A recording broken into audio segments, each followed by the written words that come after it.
Labas, ačiū, kad prisijungiai pasižiūrėti mūsų pokalbio su Jone. Įsivaizduoju, kad prisijungiai, nes tave domina tema apie ADHD, tai dėmesio ir aktyvumo sutrikimą. Tai aš esu Elita, man yra visiškai neseniai diagnozuotas dėmesio ir aktyvumo sutrikimas. Vadinsime jį ADHD, kad būtų paprasčiau visiems klausytis. Ir labai noriu šiandien pakalbinti Jonę Ambrazejienę, kuri yra ergoterapeutė, pasikalbėti apie sensorinius dalykus ir kuo tai yra susijęs su ADHD. Labas, Jonė. Jonė dirba su vaikais, tėvais, užsiema privačia praktika ir padeda suprasti daug labai svarbių dalykų. Aš esu vienas iš tų žmonių, kurios Jonė apšvietė iš tiesų jau vyresniam amžiuje. Aš sužinojau, kaip yra svarbu žinoti savo sensorinį žemėlapį, kaip Jonė labai gražiai vadina. Tai Jonė, papasakok biškį apie save ir po to aš tavęs pakamantinėsiu tave. Tai aš esu Jonė, ergoterapeutė, taip pat kažkaip išėjo, kad baigiau šitą mokslą, tai dar kai studijavau bakalaurą, pilnai nesupratau, kas tai yra, bet paskui pradėjus dirbti, vis geriau ir geriau supratau, kokia yra svarbi iš tikrųjų mano specialybė žmonėm, tiesiog, nes tai yra visa apimanti, sakykime, tokia specialybė, nes žiūrim ir į sveikatos prizmę, į psichologiją, į tiesiog kasdienę žmogaus veiklą, viską, kas apima kiekvieno žmogaus gyvenimą ir kaip, kur susiduria iššūkių ar ne su iššūkiais, tai ten ir bandom padėti. Tai šiaip labai plati specialybė, o tą sensoriką aš atradau dar studijų metais pati, kai irgi išgirdau paskaitoj ir mane labai užkabino ir pradėjau daugiau domėtis, nes man buvo pačiai įdomiau apie save, apie mano pačios sensorinį visą profilį, visą žemėlapį, kaip aš matau pasaulį, kaip aš jį jaučiu. Ir atradau, ar ne, kur man yra sunku ir ką aš galiu daryti dėl to. Tai supratau, kad tai yra labai svarbi ir labai mažai, ar ne, žinoma tema. Tai gal truputėlį vis daugiau ir daugiau jau apie tai kalbama, džiugu. Tai labai norisi kažkaip padėti, ar ne, žmonėm tiesiog kasdienybėje suprasti ir suvokti, kodėl mes vienaip ar kitaip elgiamės ir kas daro tam įtaką, ar ne, ir kaip aš galiu galbūt pakeisti tiesiog net aplinkos savo dalykus kelis, kad geriau jausčiausi visur kur. Ne? Tai ta sensorika čia taip labai neišsiplečiu kol kas, nes daugiau nersim giliau. Bet įdomiai sensorika ir labai daug kalbė apie tai, kad tai įtakoja mūsų kasdieninį gyvenimą. Bet šiaip man dar pakibo toks klausimas, ergoterapija yra apie sensoriką ar ne? Ar tai yra atskirai?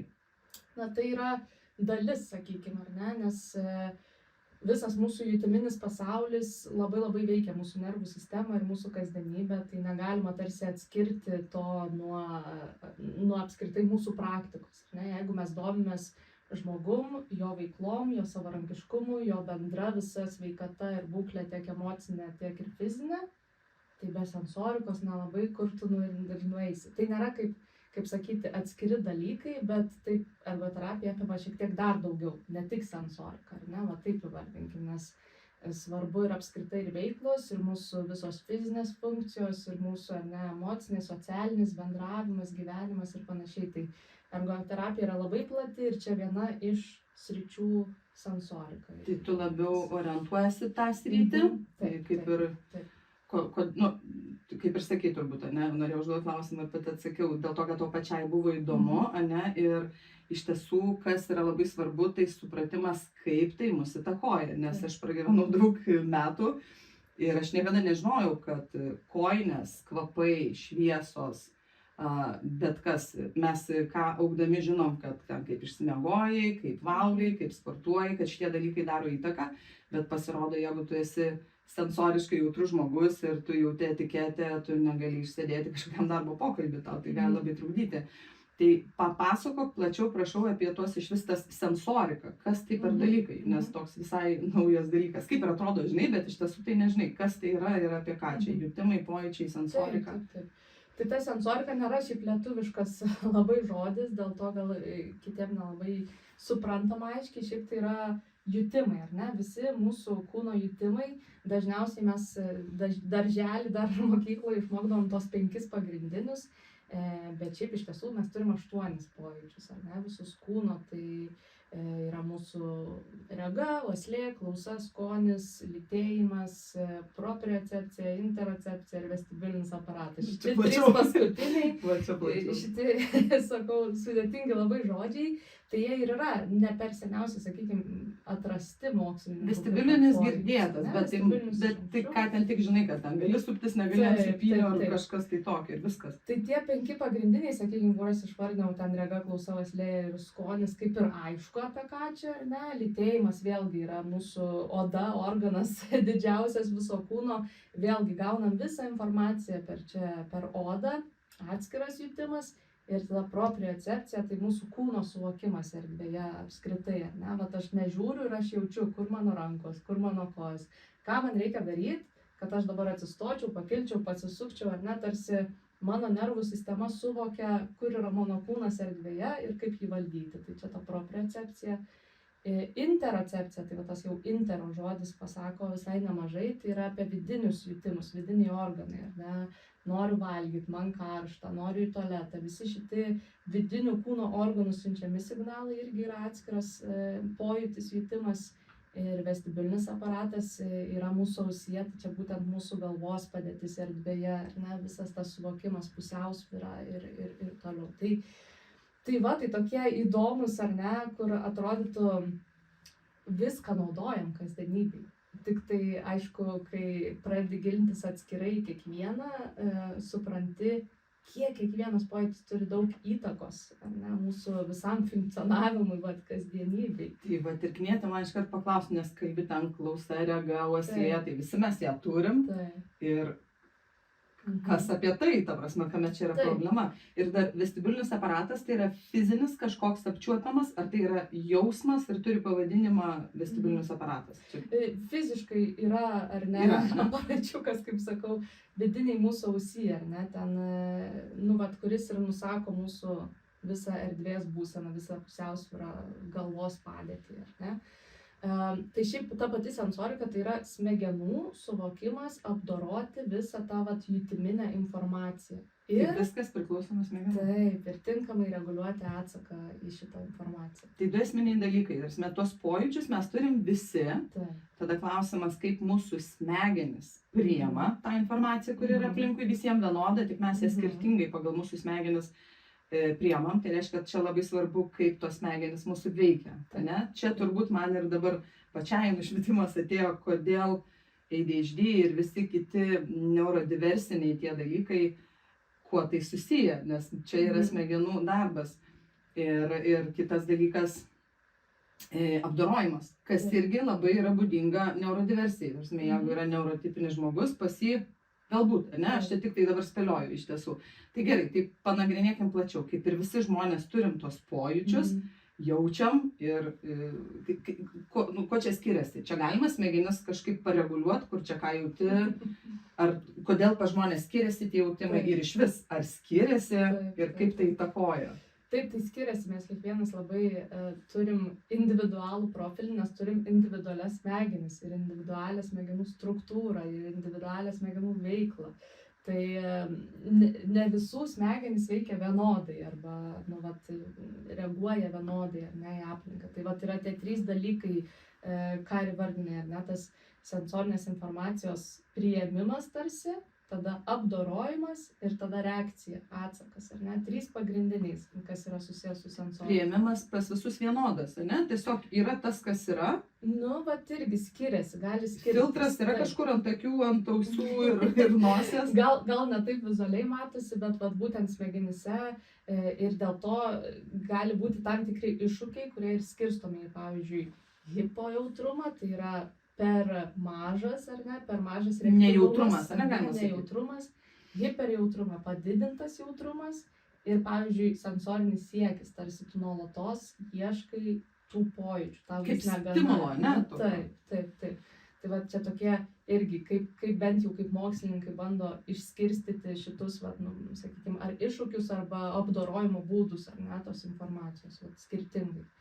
Tai viskas smegenyse ten veikia, ar ne? Mes visi turim odą, visi turim akis ir panašiai, atrodo vizualiai niekas nesiskiria, tai kodėl mes čia taip skirtingai suvokiam tą informaciją, bet va ten, kas Gal vyksta gerai, mes viduj- visi skirtingi viską, bet man įdomu, ar yra kažkokia norma, riba, nuo kada mes matuojam, kad galime išmatuoti, kada yra ta hipo, kada yra hiper funkcija, ne? Ar yra, į ką mes remiamės, galim nustatyti? Na, kaip čia pasakyti, idealaus sensorinio profilio nėra, mes visi, sakau, labai individualų jį turim, bet turbūt į kur linksta fokusas, kur jau galim sakyti, jau einam link to vat, sutrikimo arba iššūkio, arba vat, nu, kažkokio sunkumo su sensorika, tai būtent kaip mes nervų sistemoje jaučiamės ir apdorojam ir mūsų atsakas arba reakcija į tam tikrą stimulą, ar ne, kokia yra iššaukiama. Galim pastebėti vis tiek, kaip jaučiamės viduj, ar kaip mūsų nervų sistema vis tiek jaučiam, kai esam toj stabilioj, sakykim, nervų sistemos būsenoje ir kai jau mums kažkas negerai viduj. Tai jeigu jaučiam po kažkokio, prisilietimo arba ar ne garso ar kažko, mus taip tarsi visą suima, nukrato, tai jau galim pasižiūrėti, kad gal esam hiperjautrus, pavyzdžiui, kažkam, bet tai dar nereiškia, kad irgi čia yra toks sutrikimas, kur mums trikdo kasdienybei. Mus nupurtė, negerai, mes žinom, suprantam ir vengsim to, ar ne, savo kasdienybėje, bet kai nesuvokiam šito ir mus nuolatos tai veikia ir žiūrim, kad mes vakare esam super pavargę arba labai nervingi, labai irzlus, greitai galim, ar ne, tiesiog viską mesti, išsprogti arba užsidaryti, net keli būdai. Arba atsitraukti visiškai nuo visų norisi, ar ne. Reikia stebėti, tai yra, sensorika labai veikia mūsų šiaip ir emocijas, ir psichologiją, ir apskritai, visą netgi kūną, ta prasme, ar tai yra įtampa, ar tai yra atsipalaidavimas, viskas tarpusavy siejasi. Tai toliau realiai ir sveikatą veikia, ne? Tarsi tiesiogiai ligas ir panašiai. Yra kažkokie tyrimai, ryšys, pavyzdžiui, su sensoriniais tom perkrovom, sakykim.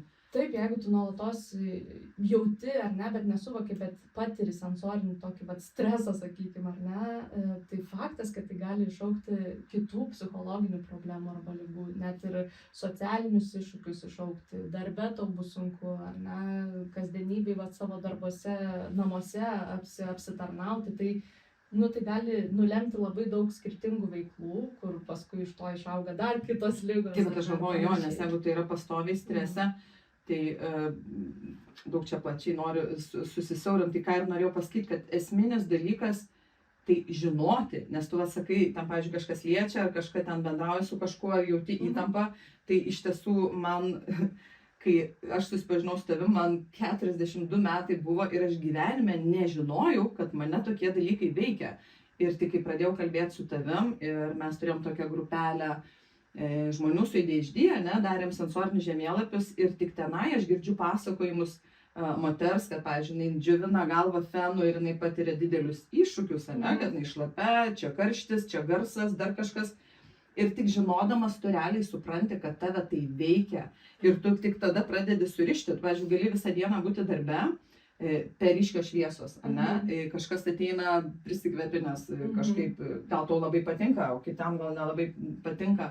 Garsai kažkokie, ten dar kažkokie stimulai, net tu vakare grįžti namo ir tu šeimoje gali būti kažkoks irzlus, piktas, arba užsidaryti, arba pradėti rėkti, kas dažnai šiaip šeimose ir būna, ir žmonės realiai net nesupranta, kas su jais vyksta, Tai čia turbūt ir yra esminė priežastis, kodėl reikia žinoti apie šitą dalyką, kodėl mes ir darom šitą įrašą, kad žmonės žinotų ir tai veikia ne tik suaugusius, tai veikia ir vaikus. Ypač vaikus. Tai va.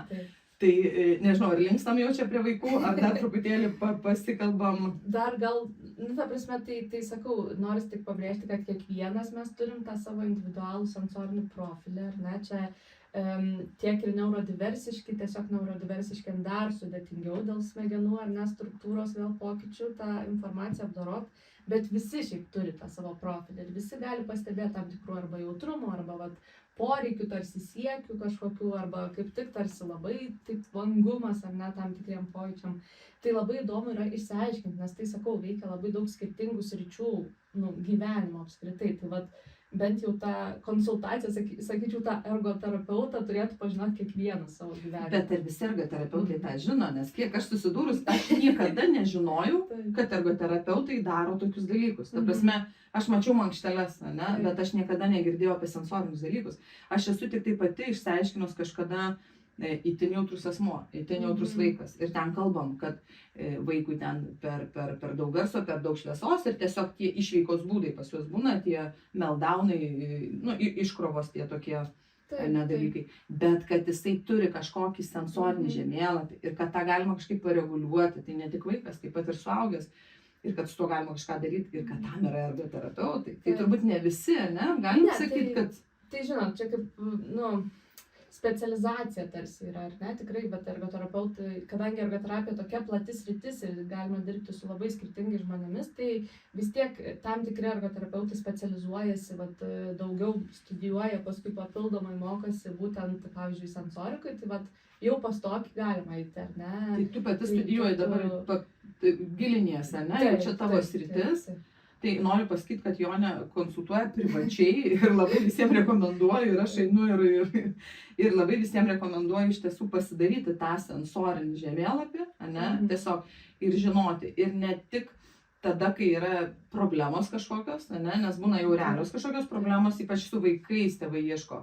Bet kad suaugę žmonės kasdien vakare gali būti visiškai išsitaškę ir nelaimingi ir pikti, ir kad tai gali būti labai susiję. Ir šiaip supratau, kad tas yra labai daug ir susiję daugeliu atveju, ne? Taip, labai paveikia, nu, skirtingus. Tai faktas, tai va čia suaugę jau tarsi mes šiaip ar taip išmokom prisitaikyti aplinkoje. Mes neturėjom pasirinkimo labai. Bet vat, dabar pastebim, nu, vaikam ypatingai daug iššūkių kyla šitoje vat, būtent srityje sensorikoje. Ar daugiau negu anksčiau, ar niekas negali palyginti? Niekas negali palyginti, man atrodo, ir mums kilo, bet kaip ir kilo, bet jo. Kas tau čia tos kojinės trukdo nenusišnekėti? Tiesiog čia gali kojinės prisitaikyk ir viskas, nu mes taip, nu, taip augom.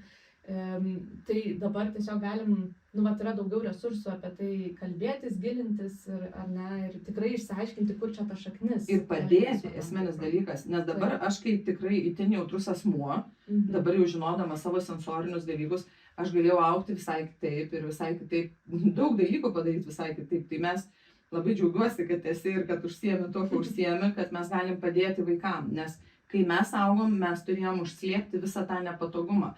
Beje, ar galima tą nepatogumą suvaldyti, nu, ta prasme, sumažinti, priprasti, ne, aš, pavyzdžiui, jaučiu etiketės, ar aš galiu, ten tėvai pasakė, čia nieko čia negali jausti, neprisikalbėk, ir aš nustoju jausti suaugusi. Nu va, ne.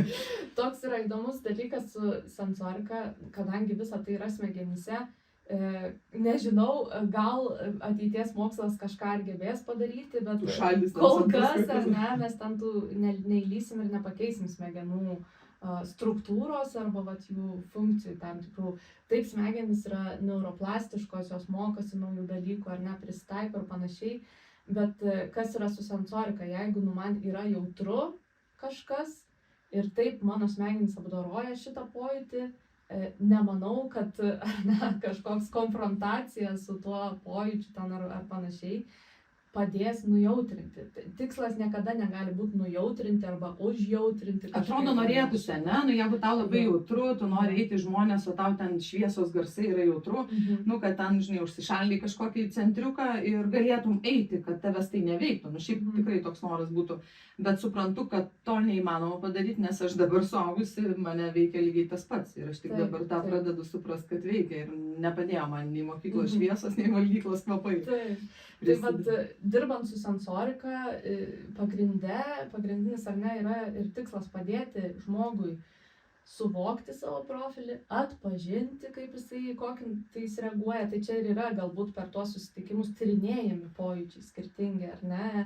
Žodžiu, negydot.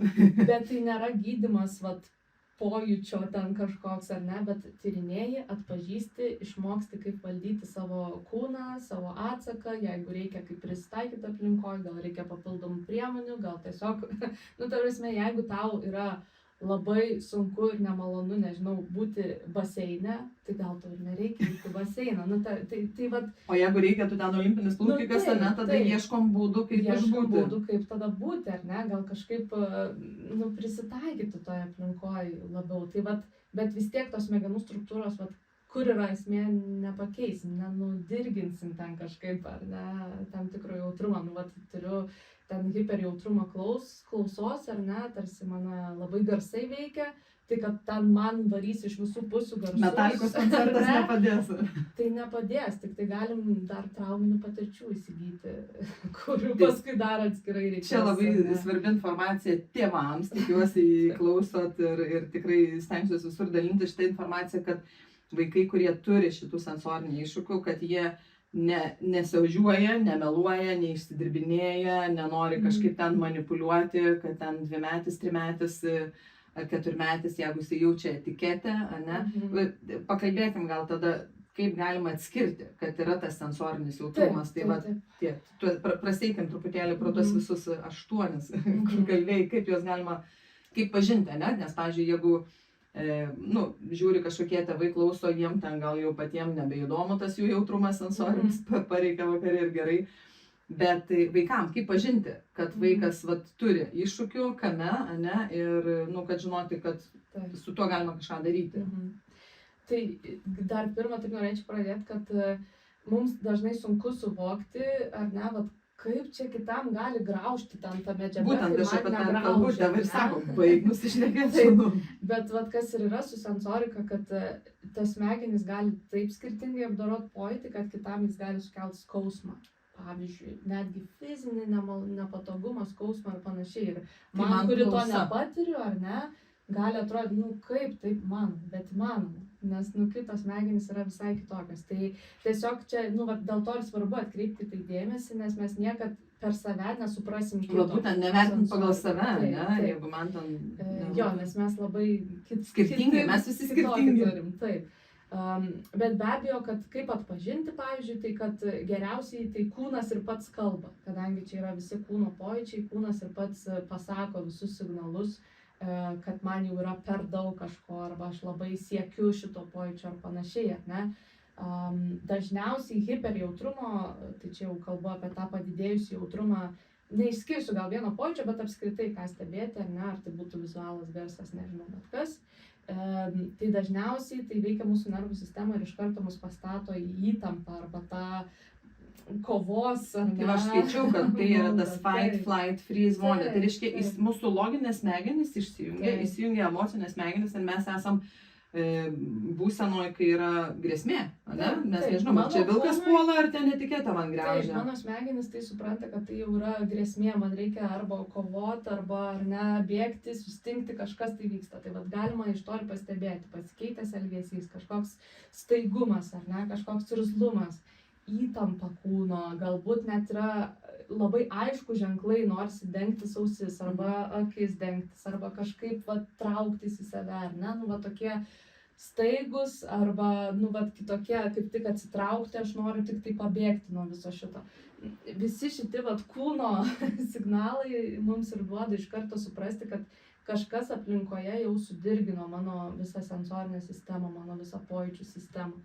Man aš iš karto įsivaizduoju autistiškus vaikus, ne, kurie dengiasi, kurie kažką daro, tai iš tiesų jų yra reakcija į stimulus, į perkrovą stimulacijos. Taip. Tai gali būti, kad kažkas aplinkoje, ar ne, ar kitas asmuo, ar tiesiog pati aplinka sukėlė tą reakciją, kad tarsi man, čia yra arba per daug, arba kažkas, per ryšku, nori apsisaugoti save tiesiog elementariai. Kitu atveju, pavyzdžiui, hipojautrumo sunkiau pastebėti, nes, galbūt gali vaikas neišreiškia kūnas, ne, kažkaip labai garsioje aplinkoje ir jam visiškai niekas netrikdo, ar ne, jį visiškai visą purto, jisai... Čia kur sako, vaikai būna šokius gali daryti, vaikas miega, tai čia jau gali būti signalas... Gali būti, jeigu visai, taip, visai, kur jau turėtume šiaip Ir tai yra ganėtinai pavojinga, nes vis tiek tie pojūčiai yra ir sutverti būtent tam, kad apsaugoti savo, ar ne, visą kūną. Tik tai smegenis mums gali pareguliuoti, kur čia grėsmė, kur ne grėsmė. Jeigu, ar ne, mes esame hipojautrus klausai, tai eiti gatve ir ten mašinos važiuoja, mes net neatkreipiam dėmesio, nes šiaip natūraliai, juk mes pažiūrim į tą garso šaltinį, atkreipiam, ar ne, savo dėmesį. Vėlgi, tai gali sukelti pavojų, jau irgi nėra gerai tas hipojautrumas. Tai aš krupčioju, tai jau per daug, ne, jeigu kažkas ten kažkur jau aš girdžiu. Tai irgi nėra gerai, ne? O kitas gali jau tiesiog mašina važiuoja į jį ir jisai net... Taip, tai va, čia kita ta pusė ir tada tas trečias pojūčių siekis. Tai faktas, kad tada ieškos, ar ne, vaikas aplinkoje tų pojūčių, galbūt viską prie akių žiūrės, darys, labai sieks viso vizualinio stimulo, galbūt pats labai garsiai kalbės, kad išauktų tą auditorinę, ar ne, galbūt visą laiką judės, visur trankysis, kad tik tai savo kūną pajaus. Daug tokių, va, tam tikrų, šiaip ar taip visi mes kartais tai darom, ar ne, bet jeigu tai yra labai nuolatos, tai va galim jau pastebėti tam tikrus požymius, ar ne, ar tai į vieną ar į kitą pusę, bet galbūt čia yra su sensorika susiję dalykai. Tai bet įdomi, nes ADHD vaikam būdingas tas pasitrankimas toksai, tai čia kažkas irgi. Šiaip noriu biškai pritempti gal prie ADHD, kodėl... Kiek beskaičiau ir tyrimai viskas rodo, kad dažniau būdinga ADHD, bet čia turbūt kalbėkim apie visą neurodiversiją, ne tik ADHD, bet kadangi čia ADHD klubas, tai pritempkim truputėlį. Bet esmė turbūt, va čia pati pačioj pradžioje ir pasakei, kad tai yra smegenų darbas, kadangi neurodiversiškos smegenys jos yra kitaip veikia, kitų principų ir šiaip sakyčiau, ADHD smegenys yra pajautrintos, ne, tokios čia tų medžiotojų atradėjų smegenis, kurios ir girdi labiau, ne, ir pastebi, ir pastoviai, sakykime, kažkokio kaip įtampoj. Tai vat visi šitie sensoriniai dalykai yra pajautrinti. Taip, ta nuolatos, tas struktūra, ar ne, ypatybė, smegenų struktūros ypatybė, nes ir sensorinės ten tie iššūkiai, tai nėra kažkoks liga arba ten, žodžiu, visiškas sutrikimas. Kaip ir ADHD nėra liga. Taip, tai yra smegenų struktūros ypatybė, kaip apdoroja šitą visą informaciją, bet be abejo, kad jos yra, jautresnės visai šitą informaciją ir daug daugiau ir daug greičiau visą tą informaciją sugeria, apdoroja. Tai kiek daug iš tikrųjų mes nuolatos, dabar, visą laiką mūsų sensorika dirba. Tai jeigu dar ADHD smegenys irgi dirba ir jos taip dirba ir dar jums sensorika užkrauna. Tai ne veltui tai yra taip svarbu, ar ne? Visa aplinka, visi jutimai, tiek vaikams, tiek suaugusiems su ADHD veikia dar labiau, dar stipriau, ar ne? Tai šita sąsaja, bet sakau, tai nebūtinai, kad turint ADHD, tik tai hiperjautrumas. Dažnai tai pasireiškia ir labai didžiulių pojūčių siekių, nes per tokius pojūčius mes galim gauti, ne, dopamino, stimulo, mes norim pasistimuliuoti. Ir tai yra didžiulis pastoviai siekis šitų pojūčių, gali būti ir hipojautrumas tam tikriems, ar ne, tai nėra, kad, čia, sakau, nėra taisyklės, ne? Taip, kiekvienas atvejis labai individualus, dėl to mes čia turbūt tokiom abstrakčiom frazėm ir kalbam šiandien, nes tiesiog labai sunku kažkokį vieną atvejį paimti, kadangi, sakau, aš pati kiek dirbu, labai skirtingi atvejai, nesvarbu, kad galbūt diagnozė ten ADHD ta pati ateina, kiekvienas profilis yra. Visi skirtingi, ne? Tu dirbi, nežinau, bet kaip suprantu, daugumoje su neurodiversiškais vaikais. Taip. O galima sakyti, kad būtent neurodiversija ir neša su savim tą sensorinį jautrumą, ar nebūtinai? Nebūtinai, kartais ateina tik dėl sensorinių iššūkių, bet gal nediagnozuoti. Nediagnozuoti. Mūsų daug tokių. Bet ir tarp jūsų daug. Kartais būna tiesiog tikrai tik tai sensoriniai tam tikrai iššūkiai, viskas tarsi tvarkoja, ar ne? Bet ten koks taktilinis didžiulis jautrumas, tada iššūkiai su ir maitinimu, ir tualeto reikalais, ir visa higiena, ir viskas. Tai tada su tuo padirbam. Ir tokie dalykai, wow. Taip, ir viskas sprendžiasi, nes, vaikui gali būti žiauriai sunku arba jis labai išrankus, ar ne, maistui, nes turi taktilinį jautrumą arba... Taip, bet, sako, ir neurodiversiški vaikai, pavyzdžiui, autistiški vaikai, tai nebūtinai gali būti autizmo simptomas, tai gali būti tiesiog sensorinis tas jautrumas, ne maistui. Taip, ir pavyzdžiui, ten, kad turi autizmą irgi nebūtinai turi sensorinių iššūkių, arba... Jisai gali nebūtinai būti išrankus maistui, ne? Tai sakau, čia yra tiesiog neįtikėtinai įdomu ir neįtikėtinai skirtinga, bet faktas tas, kad taip, tikrai dažniau neurodiversiški patiria iššūkių su sensorika, ar ne? Nes ir taip jau patiria nemažai iššūkių. Nes tai tos smegenys labiau, vis tiek pajautrintos. Plius kitas dalykas, ką man atrodo svarbu pasakyti, kad ADHD yra būdingas tas emocinis toks impulsyvumas labiau. Tai galbūt ir ADHD vaikai labiau išreiškia emocionaliai tą perkrovą visą, sensorinį krūvį, kurį gauna. Tai va tokie vaikai arba suaugę, grįžę po darbų, po mokyklos, iš tiesų jiem būtina išsikrauti. Tai va man iš karto vaizdas prieš akis, kai vaikai eina parduotuvėje ir ten krenta ir kažkas ten tai čia gal ne kaprizus ir rožius rodo, gal tai gali būti tas sensorinis. Va čia yra plona riba, visgi vis tiek tikrai vaikai ir ribas mėgsta testuoti ir panašiai, bet sakau, kas niekada nemeluoja, tai kūnas, ta prasme, žodžiai gali vieną sakyti, bet jeigu vaikas šiaip atsipalaidavęs, bet sako, ne, man čia dabar negera ir panašiai, gal ir nėra čia sensorika, bet jeigu mes matom, kad jis jau įsijungia į tą flight or fight arba susitarimas. Bet parduotuvėje, kai guli, jau tikrai matai, kad jam, priepuolis, kaip sako, tai čia, tai gali būti išlydis nuo visos sensorinės perkrovos, nes tikrai tokios vietos yra labai stimuliuojančios nervų sistemą. Plius dar nepavalgęs, nepamiegojęs ir ateina ir čia gausa, ir šviesa, ir kvapai, ir triukšmai. Tai iš tiesų, ką galima tokioj konkrečioj vietoj praktinį patarimą turi kažkokį, jeigu vyksta, nebūtinai parduotuviai, bet jeigu vaikui tas jau išlydis momentų, tai pirmas, sakau, emergency kit ar ne, tas tai tiesiog ištraukti iš tos aplinkos, ta prasme, kad nebūtų... Tiesiog imti ir negalima vaiką, jeigu iš parduotuvės, ne? Jo, reikėtų atsitraukti, net ir suaugusiam, jeigu mums matom, kad jau man negerai, atsitraukim, nes... Loginiai kalbėjimai nepadės, nes neveikia loginės smegenys ir mums reikia tavas visą stimulaciją kažkaip pakeisti, ta prasme, kad nutraukti tą pernelyg didelę stimulaciją. Tai be abejo, jeigu išeina ir tiesiog kažkaip jį apkabinus ar uždengus arba pasinaudojus gal ausiniam arba kažkuo pagalbiniam priemonėm padėti, viskas okei, jeigu tai neveikia, tai geriau kažkaip, jeigu išeiti iš tos aplinkos, atsitraukti į kažkokį ramesnį kampą ir tada, kai susireguliuojam jau toje ramioje aplinkoje, tada jau ir kalbėtis ir padėti kitais būdais, bet faktas, kad tuo metu, išlydžio metu, tai tiesiog geriau nutraukti tą visą stimulaciją, kurią jis įgauna.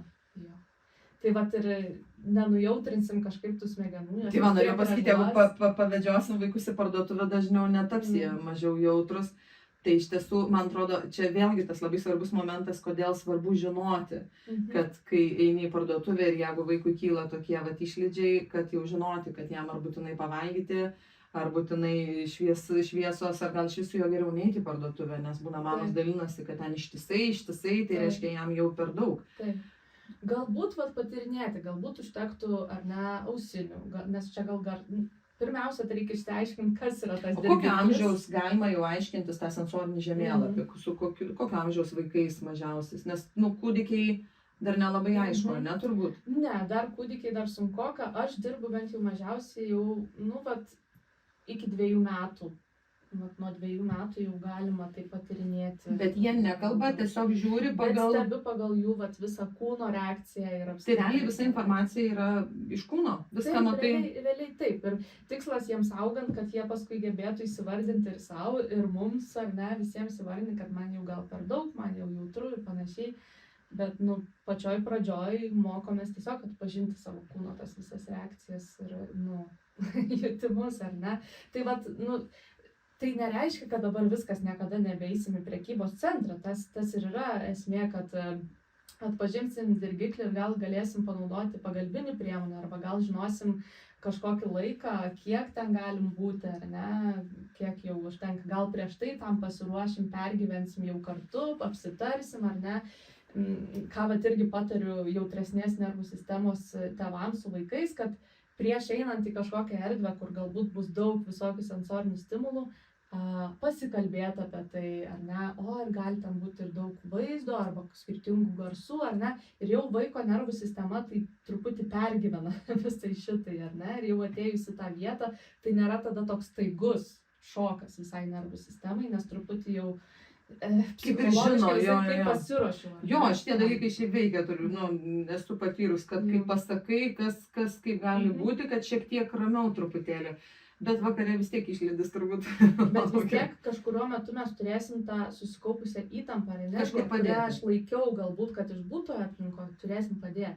Ir jeigu jos nepadėsim, jinai iššaus visais skirtingais būdais. O yra būdų, sakykime, atėjau, pabuvau kažkur, kur sensoriškai labai daug įtampos ir po to einu, nežinau, ten pasikratau, ten pakvepuoju. Taip, yra tokių būdų saugių. Tai kadangi čia viskas ir eina per kūną, tai ir per kūną mes galim padėti viskam išeiti. Yra metodikos, ar mokai kažkokių metodikų, parodai? Tai ką aš mokau, tai kas yra labai svarbu, labai veikia mūsų nervų sistemą, ta propriocepcija, mūsų gilieji raumenys, kaulai ir visa tai. Tai tikrai visi tie gilūs paspaudimai, jeigu nėra kito papildomo taktilinio jautrumo. Bet jisai gali būti, pas man, pavyzdžiui, jisai yra, bet man tinka šitie dalykai. Man netinka kažkokie... Tai va gal paspaudimai, gal kažkokios veiklos, nežinau, pakilnoti ar kažką, kur jungiam visus giliuosius raumenis. Gal užtenka tiesiog, nežinau, į sieną atsiremti ir ilgai pastovėti ir irgi... Ir tai nuramina nervus. Gal užtenka pasisupti, panaudoti vestibulinį aparatą, ar ne? Kodėl mes matom, kad, ypatingai dažniausiai autistiški vaikai, ar ne, naudoja šitas taktikas labai natūraliai, ar ne, jie stimuliuoja savo nervų sistemą ir raminasi skirtingais būdais. Jie stimuliuoja, ramina, va čia man įdomu. Tai ta ir yra ta stimuliacija, kuri ramina. Supratau. Ne kuri išreguliuoja, o aš, tuo metu aš stimuliuoju propriocepciją. Supratau, nes man stimuliacija tai susiję atrodo suveikti, kažką pasistimuliuoju, kavos išgeriu ir manau. Ne, tai stimuliacija irgi nelygu. Supratau. Viena gali mus išjudinti. O kita gali nuraminti. Tai jeigu aš uostau kažkokius raminančius man kvapus, tai aš stimuliuoju save, visos aromaterapijos, ten tos masažai, teisingai jie nuramina. Taip. Tai visi šitie būdai, tai geriausia, kadangi sensorika yra apie kūną, tai jeigu mes norim nuraminti, tos sensorinę įtampos, sukeltą, vėl per kūną, grįžti į tą savo kūną. Kokiu tai būdu tai darysim, čia jau galim patys patyrinėti, ar tai bus, ar nesakau, propriocepcija, ar vestibulinis aparatas, gal uoslė, gal paklausysim raminančios muzikos, ar ne mums, bet geriausia vis tiek, mes neiškalbėsim šitos įtampos, vis tiek jie turi per kūną. Taip šviesu, jo. Taip.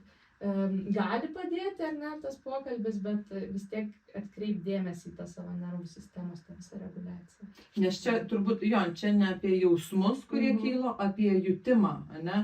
Bet tai įdomiai dabar, tai veikia smegenis, bet mes smegenų nepaveiksim kažkokią logiką, ne? Kad čia klausyk, buvo daug šviesos, bet viskas okei, nenurimsi. Čia turi per kūną išveikti. Racionaliai sunku išmastyti. Nes čia ta emocinė dalis mūsų, ta fight, flight, freeze mode. Bet kas įdomu, kad sensorika veikia mūsų emocijas, ar ne? Veikia. Mes būnam pavargę arba pikti arba kažką ir tada atrodo, čia mūsų juk emocijos, bet visa tai... Ne, bet mums kyla emocija, aš taip įsivaizduoju, aš turiu stimulo kažkokio šviesos ir man iš to kyla emocija, o ne, pati šviesa yra emocija. Man labai įdomu, dabar dar sakai, vaikai ateina ir jūs tyrinėjate tą visą tokį dalyką. O suaugę, pavyzdžiui, aš esu tas suaugęs, kuris visiškai buvo palaidojęs tą supratimą apie savo tą sensoriką, jautrumą. Ar dirbi šiaip tik su suaugusiais? Taip. Ir ką jie ateina, kaip daryti, kaip žinot, kas mane veikia, neveikia, ką? Tai iš to yra specialūs klausimynai, be abejo, nes jau suaugęs žmogus jau geba reflektuoti, atsakyti, jau prisiminti tam tikras situacijas, kur kaip jaučiasi iš to ir be abejo irgi patyrinėjom tos pačius pojūčius. O kūnas reaguoja, matosi, pažiūrėjau, kai pas vaikus nebūna gautų išlygų, būna vakare, teisingai. Tiesiog mes nebesurišam turbūt, ne, jau kad šitie dalykai, nes tikrai vėl sukas tas, kad grįžta ten vyras po darbo visą laiką piktas, tai greičiausiai kažkokį... Sakau, aš, pavyzdžiui, pati turiu labai didžiulį vestibulinį jautrumą, man suptis, aš negaliu, aš dabar ir man viskas, man reikia labai ilgo laiko atsigauti nervų sistemai, tada tiesiai pagulėti per kūną, pasiminkyti, nes... Man yra buvę tas shutdownas, iš viso aš atsijungiau, tai yra susijęs su mano vestibulinio aparato, ne? Tiesiog. Jeigu, tuo visų metu... Aš kritau su lėktuvu žemyn ir man pajudavo viskas, tai tiesiog mano kūno reakcija. Taip. Įdomiai, čia yra visiškas nu, tavo kūnas visiškai reaguoja kaip į didžiausią katastrofą. Nes kiti žvengia, o kas tau yra, o Taip. tu atsijungi. Tai va žmonės, kai mes matom tuose karuselėse, kurie atsijungia, tai jų kūnas tiesiog nebeperneša to paties, kur kiti juokiasi. Taip, kur kitiem, nu, vat kaip tik tas Jo, jiem adrenalinas fainai. Taip, skiriasi, vat, nu, sakau, aš negaliu nei ten nuo jokių čiužinių čiuožti ir panašiai, o kiti tik to ir nori, ne, vat jiems reikia. Adrenalino fanatikai, kaip sako, ne? Taip, tai vat kaip skirtingai, bet ir aš atpažįstu, aš žinau, nu tai viskas, tai man ir nereikia eiti ten. Ir tu neisi bandyti ant karuselių suptis ir galvot, kas čia su manim, ne, o tiesiog. Ir nebandysiu dar čia, nu tai gal išsistimuliuosiu, kad man nebūtų gal patiks, gal pradės patikti. Tai žodžiu, šansų yra visiems, ne, ir suaugusiem, ne, ir vis tiek tai yra bet kokio amžiaus turbūt svarbu sužinoti šitos dalykus.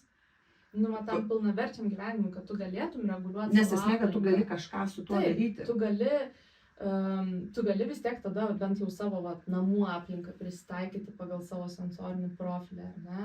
Galbūt tada nejungsi visų ten tų didžiausių lempų, jeigu tau yra vizualinis jautrumas, ar ne? Galbūt... Ir kai namus stataisi, nebedarai madingas kažkokias ten šviesas, o žiūri, kaip tau reikia. Nes tu nori pailsėti tose namuose, ne visą laiką vėl...